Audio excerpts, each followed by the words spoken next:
Hi, everyone. Well, hello, hello, hello. And you are welcome to, guess what? The final episode of the My Take show for season 4. Oh, my goodness. Woo! Woo! I can't believe it. It's amazing. It's been a fun time.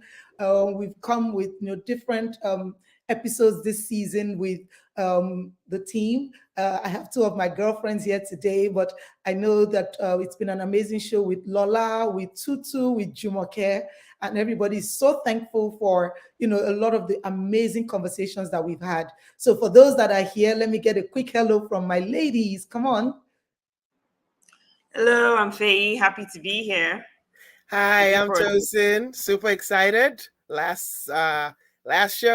Last show. I don't know if the excitement is probably last show, and finally I don't have to do any more work. But it has been great. But honestly speaking, there's a lot of excitement. We're so excited to have an amazing couple with us. We're excited to have the opportunity to chat with them and to hear their story. But before I say anything, I want them to introduce themselves. So first, you're going to tell me who you are. So today we are going to have Meet the Osenis. But I want them to first say something about yourself, tell us what you do, and give us a fun fact. Sorry, I'm putting you on the spot. So Uh, Hello, everyone. My name is Ayo Oseni. What do? I am a college admissions strategist. So I work with students and their families to help them navigate the whole college admissions process here in the U.S. Fun fact about, maybe it was about us. I met Kenny on Monday and he proposed on Friday. So whoa. Whoa, whoa, whoa. I never knew that. That is a wow, fun fact. You guys on that one. Okay, my name is Kenny Oseni. So, what do I do? I'm an IT consultant as well as a businessman. What's the fun thing about me? Wow, I started what my wife just said. I mean, of course, I saw a beautiful woman on a Monday. I couldn't sleep. You know what I'm saying? I was like, no. And I felt like I got the revelation. And basically, I was even on a travel. I was on a trip for a program, a crusade or something like that, and I came back and I couldn't rest, and I Man just of God. yeah. But I also do a lot of traveling.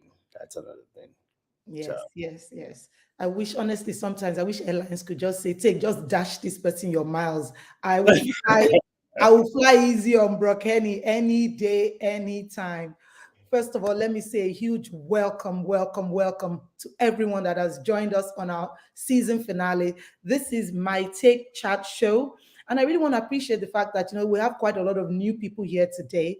So I just want to introduce to you that My Take is a forum where we ladies hang out. There are about 6 of us friends, girlfriends, and we started to have a show on what we do in the back end, right? We typically would unwind, chat about the things that are happening around us. We would lend our voices to some of the social issues in the world today.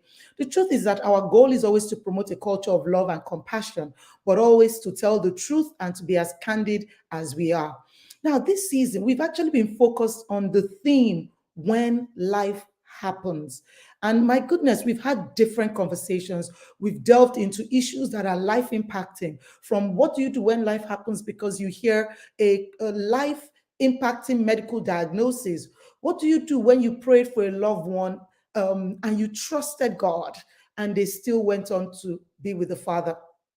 What do you do when you have these challenges with your new generation? We're raising children in a very different world today, and sometimes they don't always make the choices we want them to make, and we have to deal with it. What happens when marriage doesn't come and you want to be a mom? We've touched on so many topics. How do you deal with identity crisis? We've touched on mental health. We've touched on depression. These are topics that we focused on when Christians face situations that come from out of the blues, outside of our control. It makes us question our faith. Sometimes we lose hope. They can be very, very challenging. And that's why today's episode, which we're super excited about, is how infertility almost broke us. The journey to becoming dad and mom. And the truth of the matter, I mean, obviously we've shared our special guest today, Kenny and I don't know what happened there, Kenny and Oseni. But just something. I know we had this topic, right? How infertility almost broke us. But to imagine a love story that must have existed, because I never knew this. You meet a woman, you see a woman on Monday, and you propose on Friday. That tells you that there must have been a serious connection, love. And I know this couple personally. They're one of my, beloved couples, like we all do, So they're a couple that, I love their love. So when situations happen, when life happens, I want to really find out, how did everything start? So I guess my first question, and maybe I'll get, Kenny to kick us off. When you guys got married, and I'm curious, how long did you guys, I mean, I know about the will you marry me, but how long between that time and when you did get married, how was that? How was your early days together? What were some of the things that you were desiring and looking forward to as a married couple? What did you feel life would look like after you got married? I mean, of course, just really like every other couple. I mean, of course, our story, I always say that is very unique because before I met her, I'd had revelation about who she is, her middle name. But at the time, even when I met her, I didn't know. Her first name was Ayo. But the name I had, my prayer was Baba Funke. And even at that time, I saw her during that time, like, she had glasses on. But when I met her, she wasn't wearing glasses. But now my wife wears glasses. So with all of that, everything kind of looks like it's lined up. And so the expectation was we met in Nigeria at the time, and she had to go back to the US. And we're like, okay, after the first year, she was still in school. When she's done with school, I think she was only got 1 year more to go at the time. We're just like, okay, yeah, we're gonna, get on the journey. I'll give her 1 year and we'll start having kids. And so there was a lot of expectation. There was a lot of hope, I don't know if I answer your question there. So there was a lot of expectation in terms of, we're going to have kids. We're going to, at that time I had to go to England, and eventually the goal is she will come and join me in England. But, wherever we settle down, we can pick up our life. But of course, with life and everything, she eventually graduated. And of course, our first job was a very significant one that brought her to Maryland. Then I just like, okay, I have a little bit more established in the UK, but should I take her away from everything? Our first opportunity was almost close to a 6-figure job from out of college. So I literally had to make the sacrifice. Even my company in the UK at the time was inviting her to that. They will give her a job. But my wife always think everything in the UK was too tiny, and she's been ripped off. I always have this McDonald's story that I tell all the time, like but I won't go into that one anyway. So then I eventually migrated to the US, and living together, and then finding out, things were not as we thought it would be in terms of us planning to be. Thank you. No, thank you. It's always sorry. For the sake of our audience, when did you get married? Because we need to add that context there. September 6, 2005. Wow. Okay. Awesome. We're very happy that you dragged Brother Kenny to the US. I don't know, speak for yourself, Faye. I mean, I know our burgers in London, McDonald's a little bit smaller. Tinier, not a little bit, girl. But our burger is a bit healthier. Right? All right, so Kenny, let me dive straight in. I love the context. It's 2005. You guys, your husband is you guys have gotten married, settling down, Maryland, and everything else like that. And like every other couple, hopeful. At what point did you start getting concerned? Because, a lot of couples are not necessarily ready to start having kids initially, especially when you just married out of college. Let's enjoy ourselves. Let's get used to stuff. But at some point, did you start saying, okay, I think I'm ready? Is there a delay? Sometimes you don't even really worry too much about it. And if you don't mind, maybe, as you tell the story, it's okay if you share what your thoughts were along the way, when you start considering different options. So this is the time for you guys to just tell us what those early stages of realizing that there was a delay was about. So when Kenny first got here, I don't think we kind of like had a conversation about, that we would start trying. It was just kind of we had been apart for so long. So we just, well, let's make up time now. And so I started having some health challenges that would put me, they would have to carry me from work to the emergency room. I didn't know what was happening. Eventually, I found out I was having complication with fibroid. I didn't know I had fibroids. So that was what happened. So knowing that, and then finding out some other diagnosis, PCOS, and then the combination with the fibroid, we became more heightened of the sensitivity with my health or my reproductive health. In talking to doctors, they weren't super concerned about. They weren't super concerned about us getting pregnant, because they were like, oh, you guys haven't, at that point, that you're like, you guys haven't even been trying for 6 months yet. You go, okay, just continue to try. After 6 months came along, we went back to the doctor. They're like, okay, try this medication. You should be fine. And then we tried the medication. I don't remember what medication it was at this point, but it was one medication that's typically the first one that your OB might, or the obstetrician or gynecologist might recommend. So we tried it. I got pregnant, and we were happy. And then I think within the first trimester, I lost that pregnancy. And so what year was that? How many years into your marriage was that? That would have been 2000. She came into 2010. 10, yeah. Yeah, 2010. So 5 years. 5 years. Okay.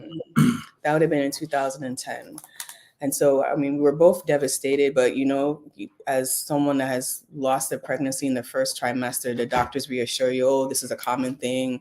You got pregnant despite you having the challenges with the PCOS and the fibroids. Okay.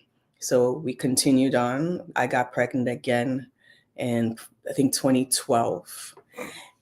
And so let me back up. It took me a long time to recover emotionally between the pregnancies.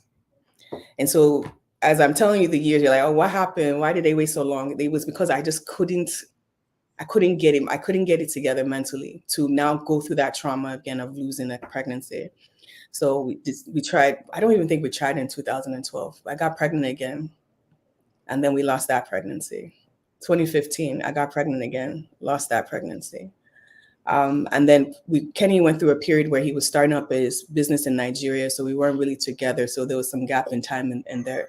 But I think from 2017, 2018, that's when we were like, okay, something's wrong. We need to be serious about this.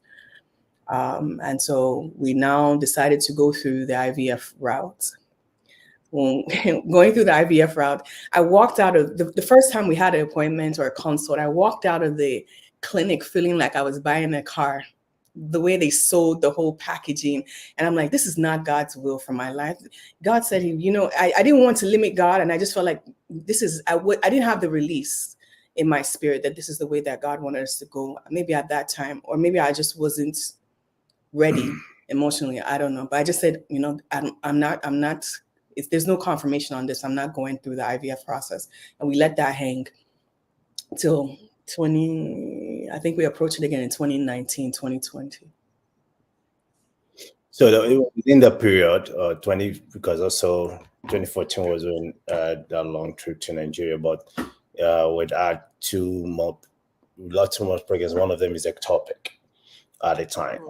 Yeah, and that ectopic particularly, I think that was even the most traumatizing, because we had to go to Holy Cross. I remember she had to go through I think it's a chemo department or something. They had to do like a transfusion or something like that to remove all the whatever from a system.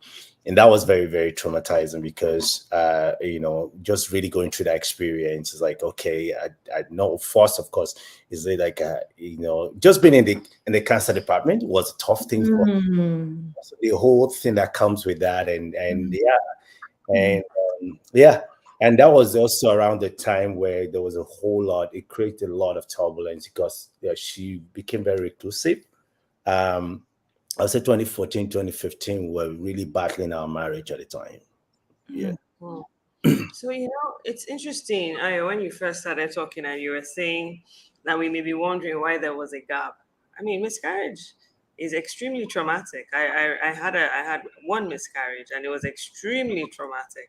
So the way you're going through these years, I'm just like, oh my God. I mean, it must have been, I can't even imagine. Um, and I'm thinking about it from your side, Ayo, but also from Kenny's side. So has the guy, watching your wife go through this experience, I mean, how was it? What kind of a toll did it take on you? And also thinking about, your Oh, I think we lost him. Mm. I, could- I, yeah, I think I understand the question. Yeah, I think he was trying to ask, your perspective, because if to Faye's point earlier on, and you said, it was a bit of a difficult time, you as a man, what was also the toll on you? Because when these things happen, you have family, you have relationships, people may know that, oh, we are pregnant, at some point, I how went all of that. Yeah. Yeah, we lost you. Sorry, Faye, I was picking up for you. sorry. I hope somebody picked up my question. Yes.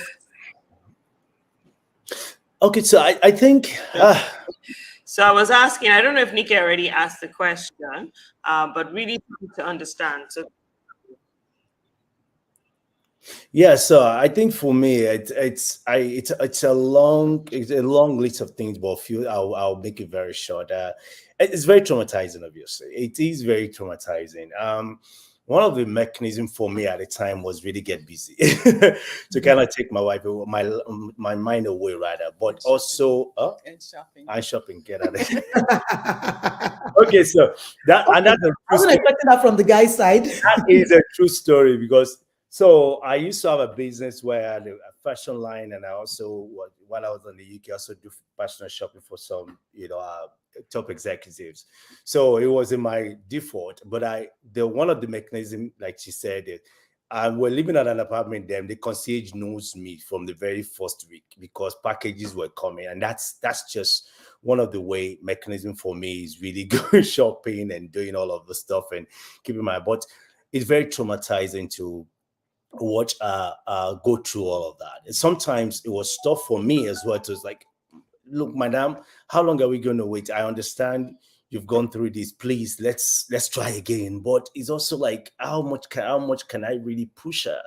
And at the time, and I think that's something I'll talk about later. So my kind of sense is like, oh yeah, I wasn't even thinking about therapy at the time. Um, it was not even something. Somebody say retail therapy. That was the kind of therapy. Amazon knew me then. So yes, it was tough. It was really tough for seeing her go through all of that. But again, it was tough also for me as not just a man and also an African man. I was thinking about, I can't really think at a time. Later I realized and I felt bad. I can't think about why is it taking you a lot of longer time to get out of this? Why can't we just try again? Why, so there was so many whys, and at the same time, so it was later that I learned that no, I literally had to like calm down, understand, I had to go for more like a therapy, but I didn't even believe in it at the time, but I was just talking with one person or two, and I'm a very private person that I won't say things out. So that was a learning curve for me to understand that we all handle things differently. And I need to basically respect that space, but see how I can walk her through and support her without being very impulsive and stuff. Also, of course, I had to learn a lot of patience a lot of patients. But the flip or the disadvantage to that, the cons to that was really me then putting a lot of attention and focus on that, but not really doing anything about myself. Yeah, and that impacted, I ran 2014, I ran into an issue when the Nigerian economy kind of crashed, looking at what is happening. I was using business as a focus away from all this. And then that business now had a major issue. Then back, so that I developed high blood pressure. A lot of things happened at the time that I didn't even, I just really wasn't paying attention to myself. Then in 2021 was the peak of it, when we lost a 6-month pregnancy. And at this time, 23 weeks or 22 weeks at a time. So the baby is fully formed. The doctor said if I just made it 2 more weeks, they would have. So she had to go through labor. And looking at her being put under epidural and pitocin, and looking at the point where my wife had to go through that period. And at the time, I almost lost my wife. That trauma was inexplainable. I would not wish it on any of my enemy. At one point, I was just crying and screaming. She was unconscious. I was like, I don't care what happened. I don't want to lose my wife. I was screaming in the hospital. So that was, for me, was really the height of it, because as much as I could take a lot, and I stood at that, it was funny because it was also October, and the next month was our 40th birthday. So, and I was planning both baby shower and birthday together. So I literally had to kind of make up something, continue with the birthday plan, surprise her, and all of those things. While I was focusing more on that, while I was not doing anything about myself. And come February, I had a partial stroke. Oh, wow. Yeah, I landed in the hospital. So I had a partial stroke. Then eventually Bell's palsy that I lost also after that. Then I had Bell's palsy that I lost all since. It took me 3 months. I had to go through therapy. So a whole lot of complications. Then was all due to trauma. The neurologist had to say there is something about trauma that you have not dealt with. So it was so it was tough. It was tough. So I could go on and on, but one of the things that I see within that experience also is noticing that and that's why I was telling Pastor Nikki at some point that we need to tell the men's side of the story. Nobody tell the man's story. Nobody. We need to tell the man's story.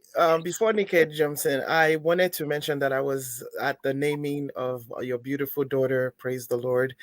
And there was something you mentioned, and I don't want us to overlook it. As men, they shy away from sharing their feelings. They shy away from seeking help and all of that. Yeah. But you did have some people you were talking. So I want you to share more on that there were some people that you did talk to.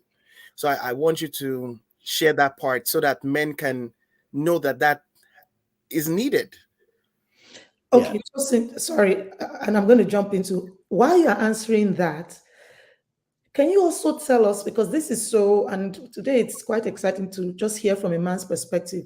Can you also say, you made a comment once that said the things you deal with quietly, because you would see people, you would hear from the grapevine that a friend's wife was pregnant, and all of a sudden people are not telling you their own stories anymore. And you said, I became that man that people felt, So please, what Tosin said and that, can you just show us some of these emotional parts of things that men will go through and you probably will not speak about?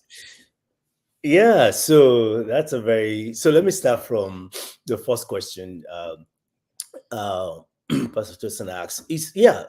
I found that, like I said, at that time, when I actually said I was talking to, I was only talking to actually one person.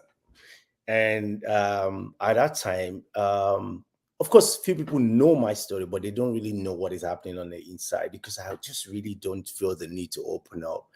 It makes me feel vulnerable.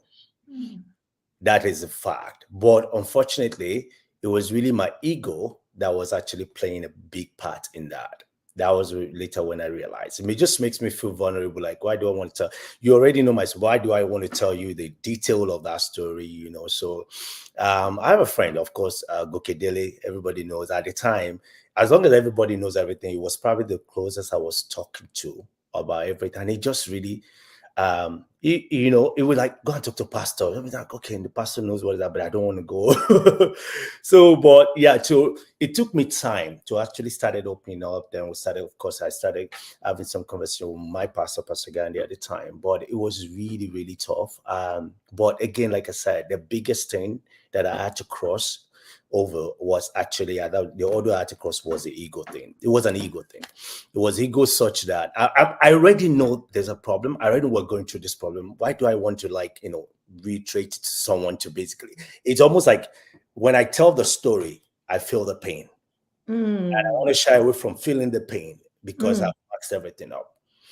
And then the part where Basanika was referring to, yes, every time, and that is, for me, that is one of the toughest I have to deal with.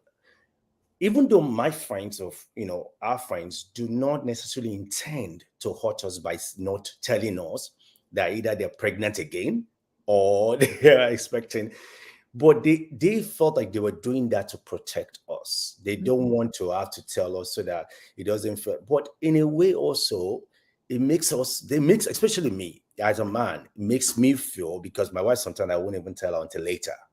It makes me feel, oh wow, so I'm not that kind of person you're avoiding or talking to because you feel like I will not be happy for you. Because so it was that was painful, but I never held it personal against anyone. But it was also a conscious that I had to deal with. There were instances, a lot of instances around that. Wow. Thank you so much for sharing. When you just broke down, and I think this was with regards to having children, but already in my heart, I don't know about the ladies, I'm already thinking, man, we really need to talk more to guys, because the things that men, we women, let me tell you, don't see everybody come and gather and hear what I'm going through. We don't waste time. Quickly, we tell each other. But to see how your love for Ayo and the inner struggles caused a partial stroke, and yet you're loving God. Yet you're praying. You guys were showing up at the retreats. You guys were showing up at the vigils. So I want to ask Ayo, at some point, can you talk to us about your faith as a woman? And I know that, Kenny, feel free to jump in. And when you talk about your faith, please, I'm going to make it a double barrel question. Your faith, family, how did you manage that? Nigerian Yoruba family, was there pressure from that end? And then for me, what was a big one, when this love of your life, you actually started to push him away, to say, I don't want to go into it. I want you to say it to yourself as well, please. Yeah, so I think as I went through this journey, I don't think my faith shook, but I still was rooted in Christ. As we went through each loss, you would think that my faith would get less and less. It just grew stronger. What happened with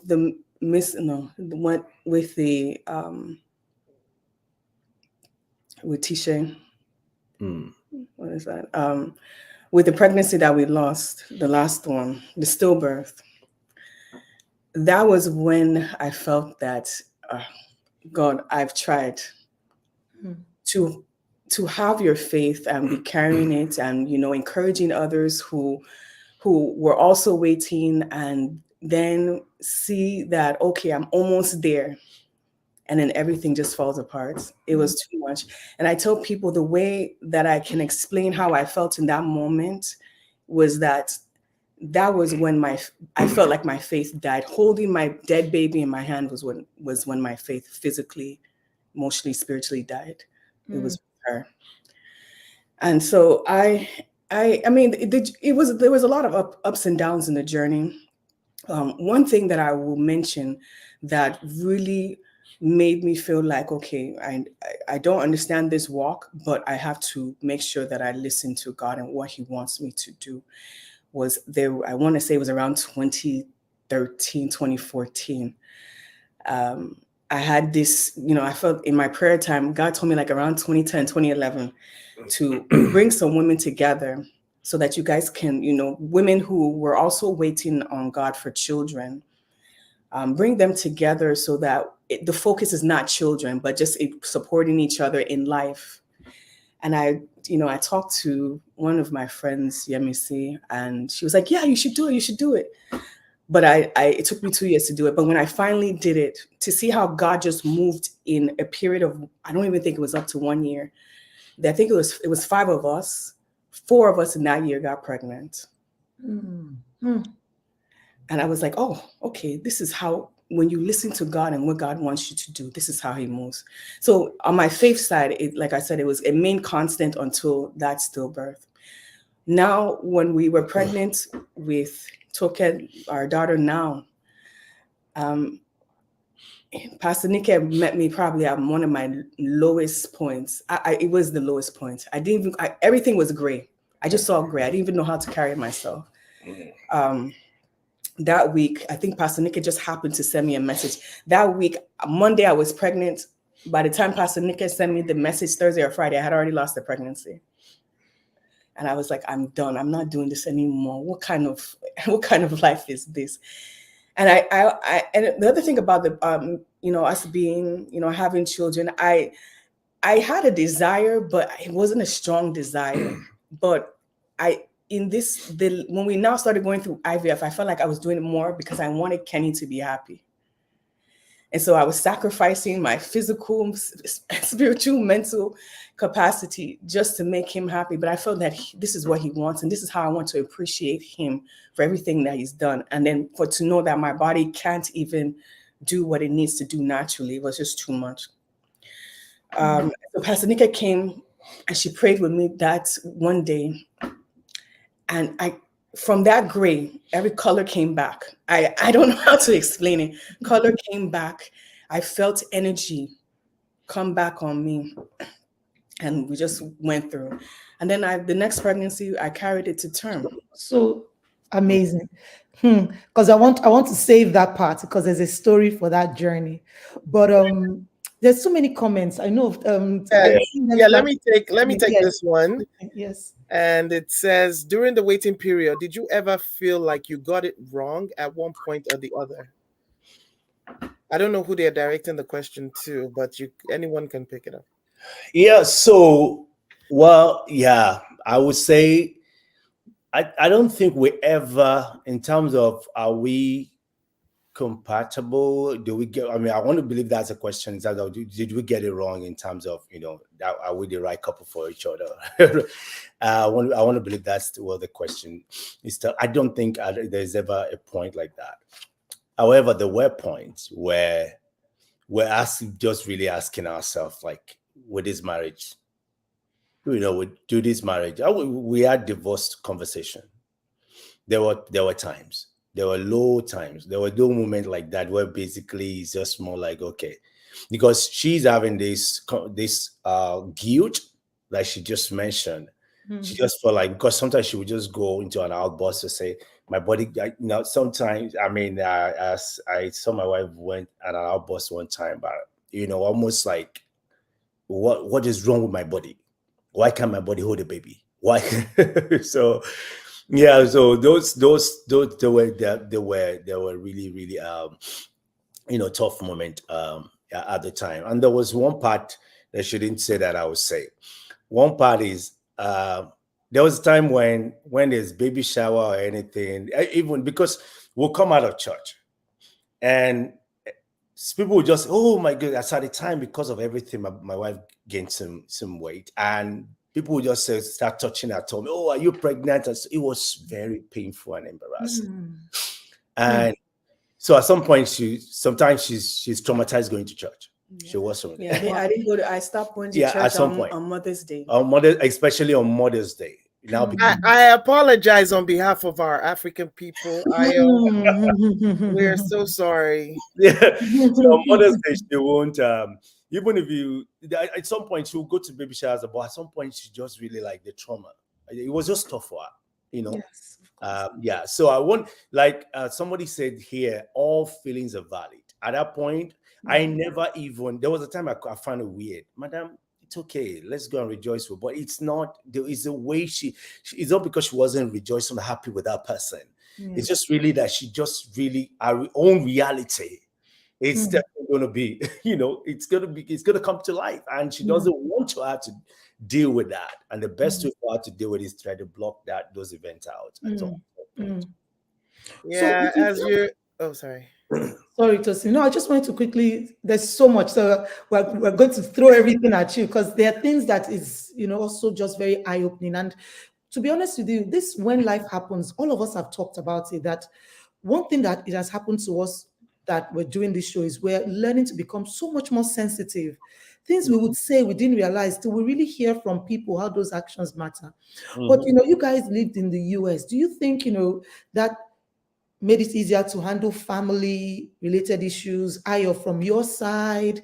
Family wants to be, we talked about church. Family wants to understand. Kenny, family wants to understand. But, sometimes would they say some things to you and not because they mean something else, but, in the back end, they'll be like, well, no, what are you people doing? Don't just sit and be looking. No, what kind of pressure came from that side as well?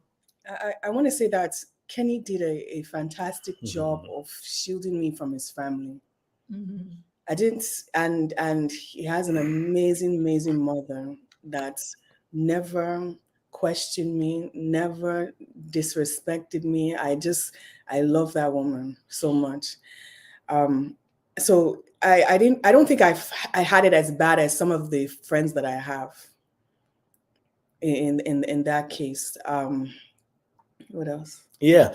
So I mean, like she said, there were pressure. Oh my goodness, there were pressure. There were rumors. There were a lot of things from family, and things that were very, very, very very concerning. But one thing was very, very clear. Even if my mother do have something to say, and what she have never said was never negative against my wife, it's almost like, should you try? Have you done this? Have you? So all of this, but she would never go to my wife. And I make it very clear to any member of my family: do not raise any topic like that with my wife, or else you will be blacklisted. So I wouldn't. So that I made that intentional because there's enough pressure. So, and I felt like it's actually one of my primary and utmost responsibility to protect her. So that I definitely make sure, and I was very intentional because let me deal with what I'm dealing with. I don't want any external, and, there were times rumored that because I go to Nigeria most. I was going to say, what kind of rumors? Yeah, there were rumors that maybe because I go to Nigeria too often, maybe I have a baby in Nigeria. So and the rumor came through, and it was something. It was a lot of stuff that I just laughed at. So. Even with family members that were we're with the same age, they'd be like, they would have their own child. I said, when you have your, I have one cousin, he has girls. I said, when you have your next child, okay, when you have a boy, after it's at a point, he stopped asking me because, so many years had passed. And we just tried to make I think also with us being so busy, they just thought we weren't serious about getting pregnant. So it wasn't, so we always kind of just said, oh, we're doing this, we're doing that, we're doing this, just to keep them at bay. That was how we shielded ourselves as well. Okay. Wow. I mean, I told you at the naming, and I've been telling you, Brakeni, that I know you are not a perfect person, but I said, now man, you be. I doff my hat to you. And the reason is simple. We know of friends that their case was totally different.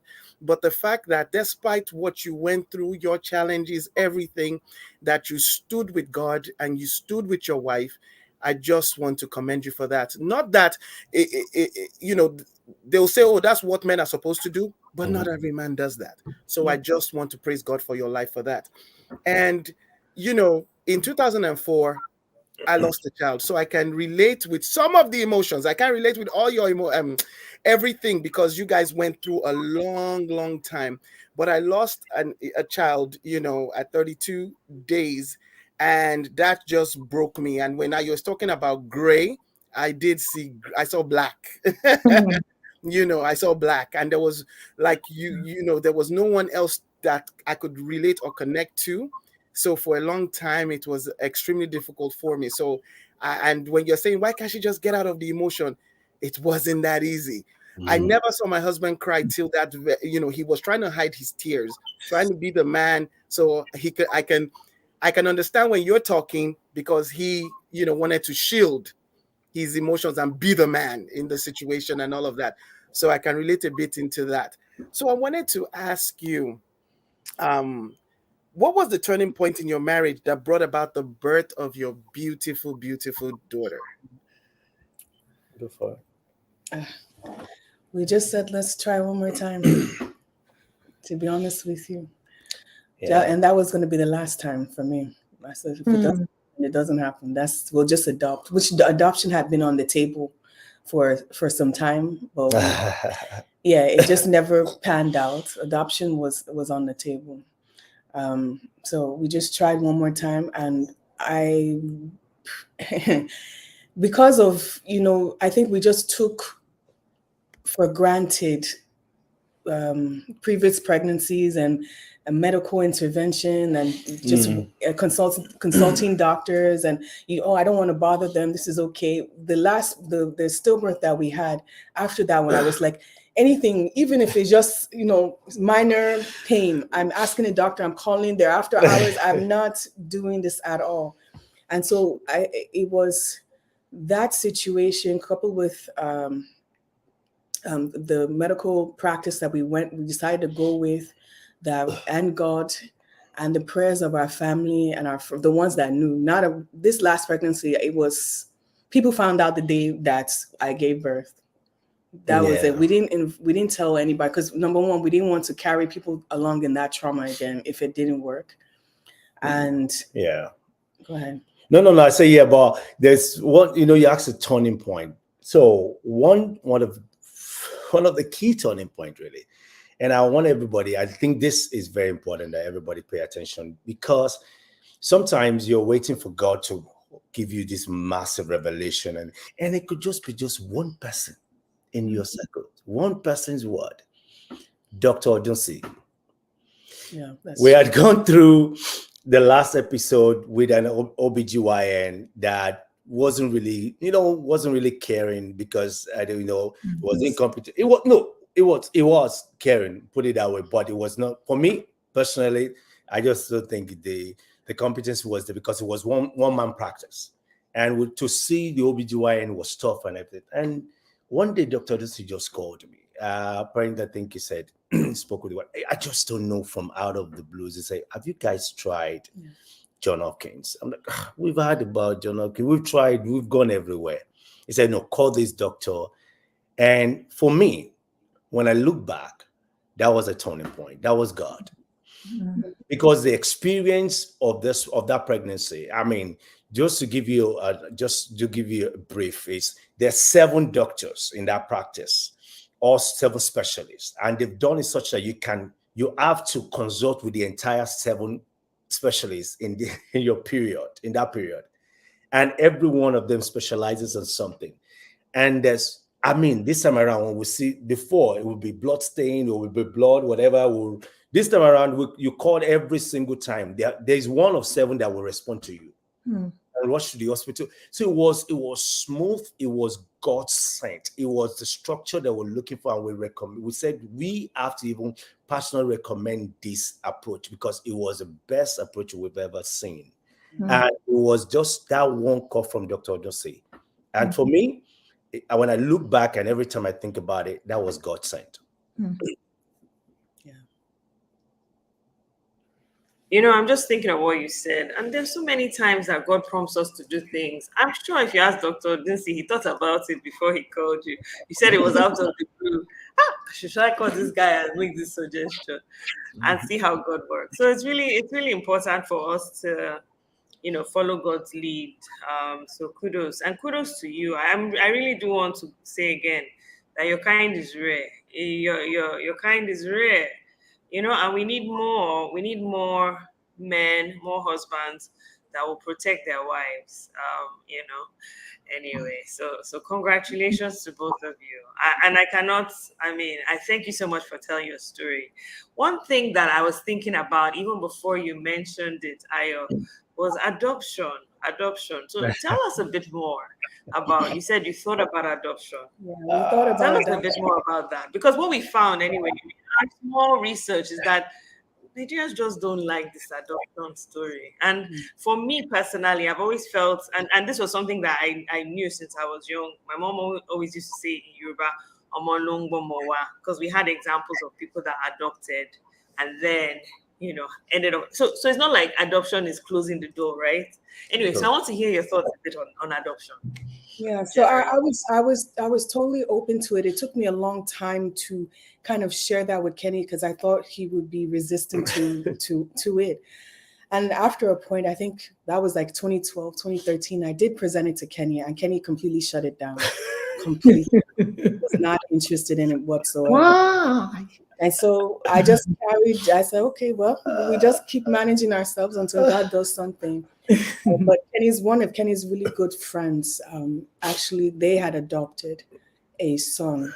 And, to see the dynamics of that family change and see the son grow up in such an environment that despite him not being blood, him having such a phenomenal connection with his mother and his father was just, to me, mind-blowing.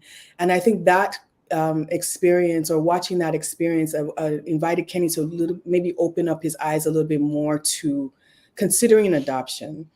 To the point, I think he ended up trying to help us go through the process, but it just didn't work out, honestly. Yeah, that to our point. Yeah. So my very good friend, which I'm always, they don't mind me mentioning their name. Pastor EC and Bobby. So they tell their story all the time, and that was a turnaround. When I saw when they adopted, I have a few friends who about, I go to their house, I eat with them. I love, that entire thing changed. She was right. I shut it down. I was like, well, no, and it was funny because after I shut it down, after that experience, I now started warming up to it. I even started the process across 3 countries. And she, at some point, was down like, maybe not now. Because they're like, okay, I want to carry my hobby. So it was the dynamic. That was why I've been laughing because, but I still told her, I told her the same thing. No matter what, we're still going to adopt. It doesn't matter. I'm still Yeah. Oh, wow. That's beautiful to hear. Yeah. So we have a question. Yeah. Were you advised to remove the fibroids when you had numerous conceptions? Yes, I actually had them removed, because they said they didn't know what was causing me to miscarry. They didn't think it was the fibroids because of their position, but they just said, let's remove it, as even if it just in case is 1% chance that is causing it, let's remove it so that we know that this is not it. So I did have them removed, and then we tried again, and it still didn't work. Yeah. Mm-hmm. Okay. Wow. I mean, it's been, I know that, the time is limited. You guys have, just squeezed so many things, and I have 2 questions. I'm going to, before the last one, just have one more question.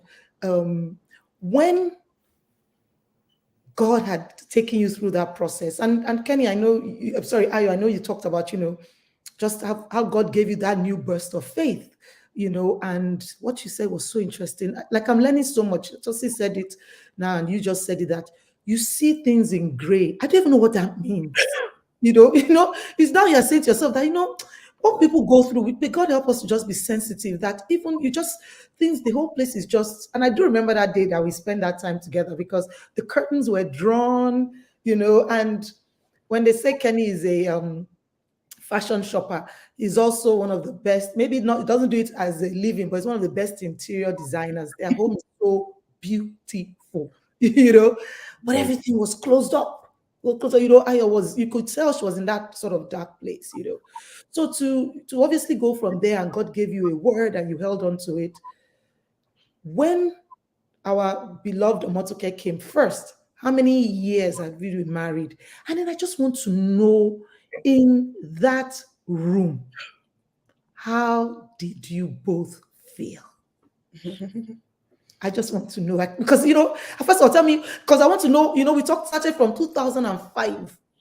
We started from wait. Okay, you guys were a very cute couple back then. Jesus house, fine couple, fine guy, fine girl, everything. Okay, then 5 years, then you said let's do something. Then miscarried, then all of that. So how many years now when the baby came, and what was the emotion that went through your body when you guys were at that point? It was close to 18 years, 17 plus years that we had been married when she came. And so when that day, I mean, we had a scheduled C-section. So the friends that we let into, the journey later on in the process, so we were all on countdown. So every Tuesday we clock another week, praise God, another week, praise God. And then we found out that I wasn't going to 40 weeks. At 32 weeks, they're like, oh, we're gonna, reduce it to 36 weeks because we don't want to run any risk. I was like, okay.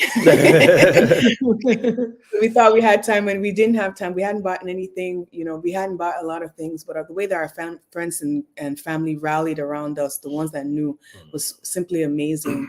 The day we went to the hospital, it was just so real to go through that experience. The last time that I went to the hospital, I left crying and empty-handed.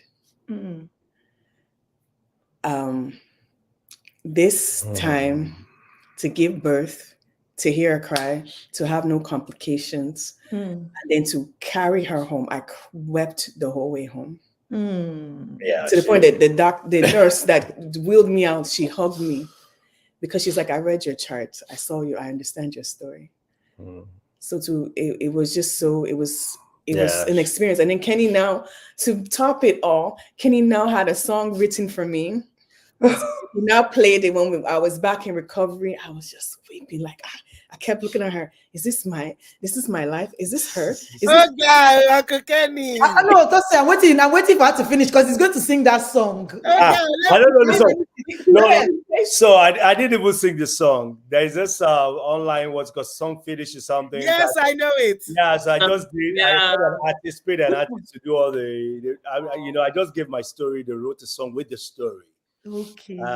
Then I played the song, and so I just as the baby came out, I was playing the song. I just wanted that to, because I can be very interested in expressing my emotion, but I can also be for me, he didn't even eat immediately. But seeing her coming out, I just want to make sure mother and child are fine, and then she cried throughout it. But as soon as I get home and took my daughter home, and that was when I actually I went into the room and it's like I cried. I went into my closet and I cried. We have a question that I want to flash now. Don't worry about the time. Were you planning on adopting from the US or Nigeria? Is there any difference in the adoption process? And do you have any preference on kids from the USA and Nigeria? No, US was never an option. I was bent to give, we're both US citizens. I was bent to give a child an opportunity that they probably would not have. But the process is pretty tedious. But I'm ready to go through it. And I think we are ready to go through it. So US was never an option for us.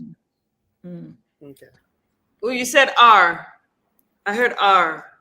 Yeah, because they said they want to adopt still. Oh, yay. That's what they were saying. No, that's what they were saying. You missed that. That's what you guys were saying. Oh, I thought they did. Oh, that's so exciting. Okay. Yeah, and you know what? Obviously, Ayo reached out to me because I know a lot of people, and thank you so much to everyone joining us. This has been really amazing. We did an episode for older women who when life happens and marriage hadn't come and they wanted to adopt. And I remember Ayo reached out to me, and Ayo made a comment, and Ayo said when she listening to that made her now want to reach out to a few people also, because she also didn't know how to take that conversation to other friends who are not married to say, this is okay, really. And I will support you, because I didn't always have the support like that. But I think through this episode, something that, Kenny said, that just touched me and said, we're both US citizens. If we're going to adopt a child that isn't, to give them that opportunity. That's such, even the perspective. And there's nothing wrong. Please don't get our words wrong in adopting wherever God leads you. But it was just that additional perspective and layer that, was brought into this that's so touching and so beautiful. Sorry, the comments are just buzzing and I'm just posting. Yeah. And I also don't want us to forget about the book that Uncle Kenny said he's going to write. Yes. Plug in. And the podcast. The podcast, because the men need help, Bros Kenny. Please, they need help. And really, honestly speaking, I feel it's a men, it should be a men's corner, because it was your journey that almost cost your life as a man, because men don't bring things out. So for some men, it is their marriage. For some men, it is their jobs. For some men, long-term immigration and the impact is causing them pain and agony. So we're going to trust God that He will give you the grace, the wisdom. You have champions. Apart from Ayo, we are championing you, that by God's grace, you will write that book, start that podcast, and let men begin to speak. The fact that you even thought about that song, you've melted my heart. I'm like, oh, and it's just amazing. Kenny, not only in regards to those waiting for the fruit of the womb, in men in general, because we've heard of so many men that just didn't wake up anymore. They just slept off. They try to wake them up. Some of them have internal dealings that they don't know who to turn to, and then they just don't wake up anymore. So it would really be nice for you to, do this so that they can. It's not easy to be a man. I appreciate that. I'll definitely do my best. I don't want to forget. One thing I don't want to forget is no pressure. One thing I don't want to forget is, and that's one of the things that I think anybody here could probably take this to their. From also a religious perspective, there were a lot of talk around, maybe Kenny, maybe because you stop doing your prayer line and everything, maybe God is punishing you. I've had pastors, I've had prophets, I've had people say a lot of stuff about that. And I knew what God told me. I intentionally stayed my field and said, I will not be coerced back into doing what I'm not convinced. I was doing the prayers. It was a season, and I still do the prayer, but they don't know what I do behind the scene. But what I've also done is begin to empower ministries and support, because it was a different direction that I got. But I was very intentional. The pressure was coming from family, both on both ends. Are you sure the prophet said these? Or I never listened. I did what I was convinced in my spirit. So I wanted to say, though, again, it's all part of this old pressure for men. Maybe it's because something you have done. That is why God is punishing you. Maybe because something you're not obeying. So that part, you have to be very grounded and understand your line of obedience when it comes to God. And don't let people tell you this is what you need to obey.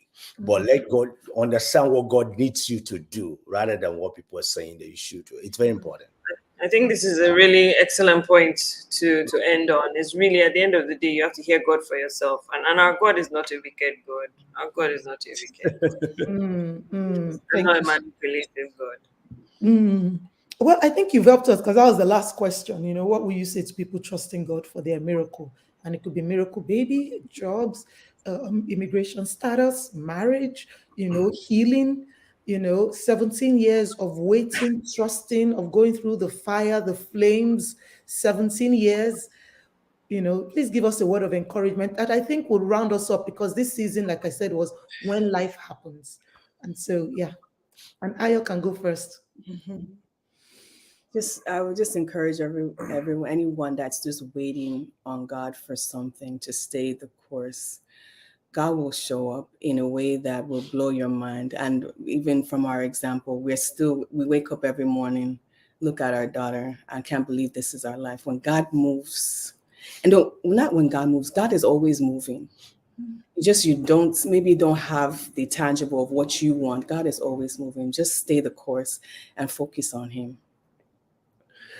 Honestly, I don't think I have anything to add to that. Yeah, just really focus on God. The only thing I will also say to listener, man, listen, sometimes you might not believe in something. It's not your personal conviction. Doesn't mean it's not right. And you should not also impose that on other people. And that is a case of therapy. She had to go through therapy. I didn't believe it.